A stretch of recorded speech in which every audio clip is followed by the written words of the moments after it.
రైతులకు ద్రోహం చేసేలా వైసీపీ ప్రభుత్వం ల్యాండ్ టైటిలింగ్ యాక్ట్ ను తీసుకొచ్చిందని మంత్రి ఆనం రామనారాయణ రెడ్డి ఆరోపించారు. నెల్లూరు జిల్లా హస్నాపురంలో రాజముద్రతో ముద్రించిన పట్టాదారు పాస్ పుస్తకాలను మంత్రి పంపిణీ చేశారు.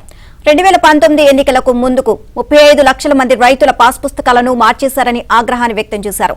జగన్ చేసిన తప్పిదాలను కూటమి ప్రభుత్వం సరిదిద్దుతోంది అన్నారు.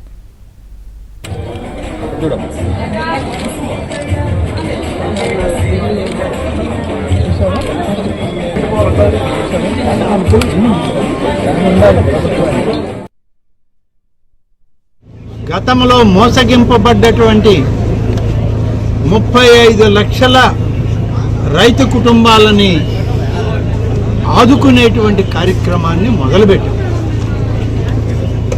ఇప్పటికీ 7,200 గ్రామాల్లో సర్వే చేస్తే 6,700 గ్రామాల్లో మళ్ళీ దాన్ని పునః పరిశీలన చేసి 21,80,000 పాస్ పుస్తకాలని ఇవాళ పంపిణీ చేయడానికి అధికారులకి ప్రజాప్రతినిధులకి ఇవాళ వెసులుబాటు ఇచ్చి రైతు కుటుంబం యొక్క తలుపు తట్టి ఈ పుస్తకం ఇవ్వాలని చెప్పి కూడా చెప్పడం జరిగింది.